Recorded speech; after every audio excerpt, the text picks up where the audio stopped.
Bien, seguimos con más de nuestro espacio. Recuerda nuestras redes sociales, siempre a su disposición, 0412-700-7606, 0412-700-7606 para su WhatsApp y las redes, por supuesto, nuestras cuentas @en contexto piso y @Carlos Penaloza. Hoy que tenemos un nuevo Consejo Nacional Electoral, uno de los retos, y lo hablábamos acá hace unos días con Tulio Ramírez, que forma parte de esta nueva composición del Poder Electoral como rector suplente, hablaba de la importancia de darle amplitud a la participación del venezolano. Sin duda, el tema de los jóvenes, la inscripción y no pierde la importancia respecto a otros temas como tiene que ser el voto en el extranjero o incluso la migración interna que se ha dado, que obliga a algunos a también inscribirse en otros centros para poder participar en las elecciones de 2024, son cosas para abordar. Y sobre eso vamos a estar hablando con Jesús Mendoza, presidente de la Federación de Centros Universitarios. Un gusto, Jesús, que estés con nosotros acá.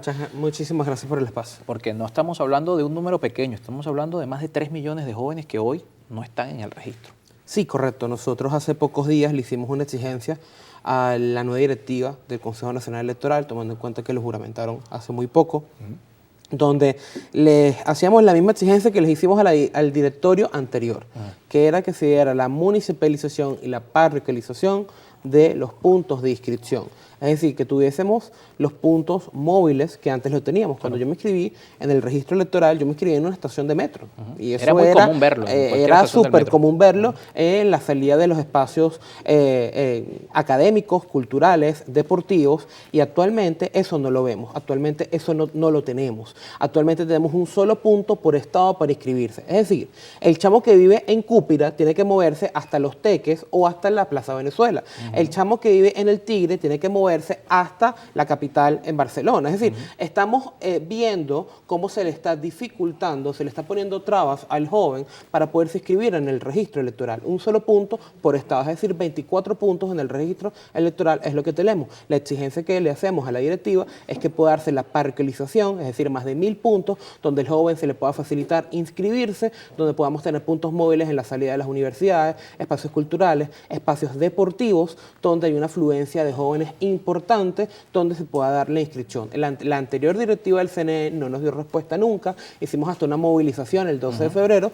entonces a esta nueva directiva les estamos exigiendo eso, que de los puntos móviles para facilitarle, porque es un deber de este poder electoral facilitarle a los jóvenes inscribirse y no ponerle trabas como actualmente está pasando. ¿Qué expectativas tienen con este nuevo CNE de que esto pueda caminar? Porque una cosa, y también lo abordamos luego de esta respuesta, una cosa es tener el punto y otra es querer hacerlo, porque el punto puede estar en la parroquia, pero si el ciudadano, el joven, no siente confianza en el árbitro electoral o no siente que las opciones políticas que hoy hay los representan, no se van a mover igual. Bueno, pero es que hay dos vías importantes. ¿Okay? Tenemos un tema de que el CNE, el Poder Electoral, no está de alguna otra manera facilitando que los jóvenes se inscriban, pero también tenemos un tema de apatía en el ámbito juvenil muy grande, lo que hace que 3 millones de jóvenes no estén inscritos en el registro electoral.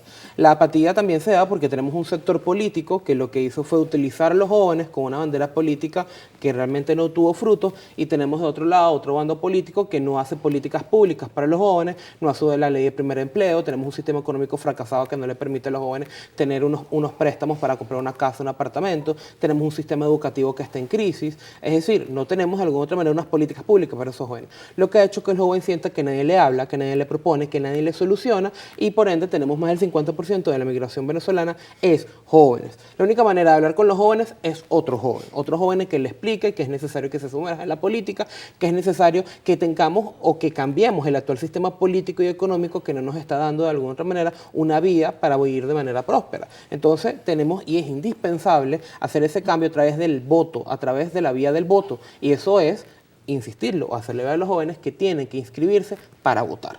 Eso, de alguna otra manera, es un trabajo de hormiguita que nosotros estamos haciendo desde Fuerza Vecinal, la juvenil de Fuerza Vecinal estamos haciendo ese trabajo de hormiguita, hablar con los jóvenes, hacerle entender que tienen que sumergirse en el ámbito político. Ante la adversidad del poder electoral, nosotros estamos movilizando autobuses de municipios foráneos. Ya la organización Fuerza Vecinal, la organización juvenil de Fuerza Vecinal, ha logrado que se inscriban más de 120 jóvenes en el estado de Aragua, entre el estado de Aragua, el estado de Monagas y aquí en Caracas, para poder tratar de nosotros organizarnos. Mientras el poder electoral no dé respuesta y no facilite, nosotros nos organizamos, pero también hablamos con los jóvenes para hacerle entender que el voto es la herramienta del cambio político en Venezuela. Que también importante es hablar en el lenguaje de los jóvenes, ¿no? Porque vemos candidatos que hablan Algunos pareciera que estaban haciendo campaña en otra década. Bueno, pero es que hoy tú por hoy les preguntas, o sea, tú hablas con todos los candidatos, con los 13 candidatos a las primarias y con los candidatos que tampoco están en las primarias, que también hay varios, y tú les preguntas cuál es su agenda para la población joven y no te responden nada, porque no tienen nada que ofrecer. Y eso es algo preocupante, porque la población joven es una población que está ahí, es una población que tienen que legislar para ella, es una población que hay que buscarle soluciones y que lamentablemente hoy no hay propuestas de parte de los candidatos para ese sector tan importante y tan decisivo, porque son 3 millones de jóvenes que no están inscritos y son 3 millones de jóvenes que pueden decidir la elección presidencial o una elección municipal y regional en el 25.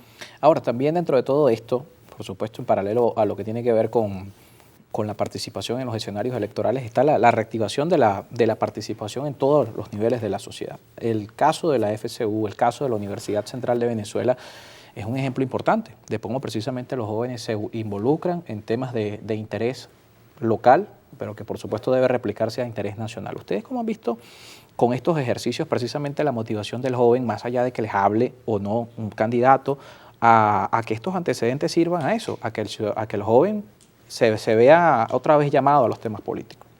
Bueno, es indispensable no solo mostrarle al joven el por qué tiene que ser llamado, sino mostrarle al joven la posibilidad de que las cosas cambien.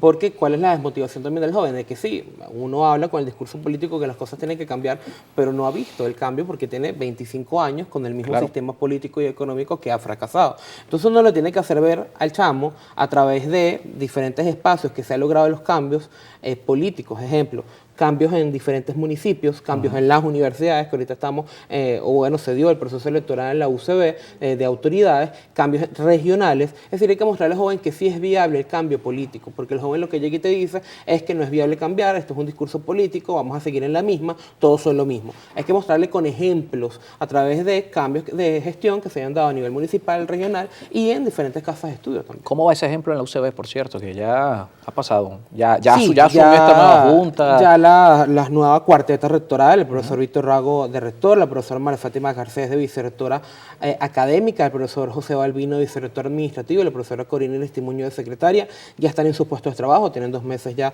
trabajando. Ya la Federación de Centros Universitarios tuvo reuniones individualizadas con cada uno para poder trabajar y articularnos, tomando en cuenta que si queremos una universidad moderna, tenemos que actualizar y tenemos que trabajar desde ya. Ahora también en el caso de la FCU ha avanzado en este transitar también, por supuesto. Jesús Mendoza nos ha venido comentando todos estos temas.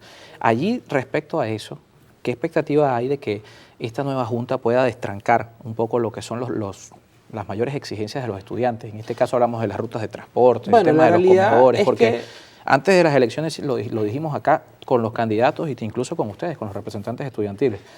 Pueden cambiar las autoridades, pero el día siguiente siguen los mismos problemas. Sí, ojo, hay temas burocráticos internos en la universidad que se pueden cambiar indiscutiblemente a nivel interno. El tema presupuestario, yo no le puedo decir al profesor Víctor Rago que me dé una beca digna, porque eso no depende de él. Yo no le puedo decir a la doctora Corina que me abra el comedor, porque eso no depende de ella. No le puedo decir a la doctora María Fátima Garcés que me dé unas becas para los preparadores, porque no depende de ella. Y el profesor Balbino no le puede decir que me reactive las 25 rutas, porque no depende de él.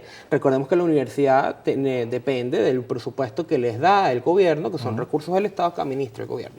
Ahora es indispensable, o ahorita se va a abrir una nueva etapa, o se está abriendo una nueva etapa en la universidad que va a implicar un diálogo interno y un diálogo externo. El diálogo interno con los que ganaron, los que perdieron, y con los 5 sectores que componen la universidad: obreros, administrativos, profesores, estudiantes y empleados egresados. Se va a abrir ese tema de diálogo interno para generar gobernabilidad en la universidad. Pero también se va a abrir un diálogo externo, o es importante que se abra un diálogo externo con personas del Ejecutivo Nacional, con el Ministerio de Educación Superior, con personas del Ejecutivo, que le puedan permitir a la universidad tener los recursos, donde en esa mesa se hable de la beca que está en $5 estudiantil, que se hable de los sueldos y salarios de los profesores que está en $30, que se hable de las rutas de transporte que antes eran 25 y ahorita son 5 por problemas de gasoil, que se hable del comedor que ahorita está cerrado, que se hable de las condiciones de reivindicaciones estudiantiles y profesorales que ahorita están pulverizadas. En esa mesa tiene que salir, de alguna otra manera, la obligación del Ejecutivo Nacional de responderle a la universidad y darle los recursos que les corresponden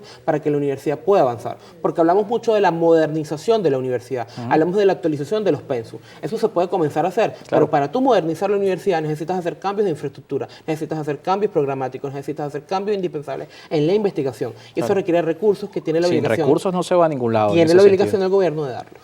Bien, Jesús, muchísimas gracias por acompañarnos esta tarde. Jesús Mendoza con nosotros, presidente de la Federación de Centros Universitarios de la Universidad Central de Venezuela. Hacemos una pausa y al regreso más de nuestro espacio.